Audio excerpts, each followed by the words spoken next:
মনোনয়ন না পেয়ে ভোটের ঠিক আগে দলবদল করলেন ঝাড়গ্রামের বিজেপি সাংসদ কুনার হেমব্রম। ঝাড়গ্রামে এবার বিজেপি প্রার্থী করেছে নবীন চিকিৎসক প্রণব টুডুকে, যাকে কার্যত একদিন আগেই পড়তে হয়েছে মুখ্যমন্ত্রী মমতা বন্দ্যোপাধ্যায়ের হুমকির মুখে। আইপিএস দেবাশিস ধরের মতো তাকেও নো ডিউজ নিয়ে হুমকি দিয়েছিলেন মুখ্যমন্ত্রী, কিন্তু এখন সুপ্রিম কোর্টের নির্দেশে কোনো সরকারি কর্মচারী ভোটে দাঁড়ানোর জন্য নো ডিউজ সার্টিফিকেট চাইলে তাকে 2 দিনের মধ্যে তা দিতে হবে বলে নির্দেশ দিয়েছে সুপ্রিম কোর্ট।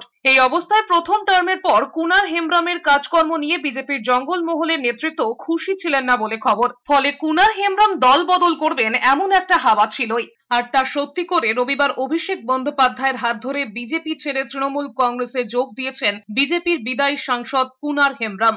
2019-এর ফল যখন বেরিয়েছিল 11,700 ভোটে ভারতীয় জনতা পার্টি এই সিট থেকে জিতেছিল। আজকে আপনারা দেখেছেন যাকে প্রার্থী করেছিল সেই কুনার হেমব্রমও আজকে নিজে মুখে বলছেন যে 5 বছর ভারতীয় জনতা পার্টির সাথে ঘর করেছে। তিনি বলছেন এই ভারতীয় জনতা পার্টি জনজাতি বিরোধী, আদিবাসী বিরোধী। এটা আমাদের কথা নয়। স্বভাবতই এই সভায় বিজেপিকে নিয়ে সরব হয়েছেন অভিষেক বন্দ্যোপাধ্যায়। তার কথায় ঝাড়গ্রামে বিজেপি তেমন কিছু না করার জন্যই কুনার হেমব্রম বিজেপি ছেড়ে তৃণমূলে যোগ দিয়েছেন। আর অভিষেক বন্দ্যোপাধ্যায়ের হাত ধরে তৃণমূল কংগ্রেসের পতাকা নিয়ে এতদিন বিজেপির সাংসদ থাকা কুনার হেমব্রম বলেছেন আদিবাসীদের জন্য বিজেপি কিছুই করেনি।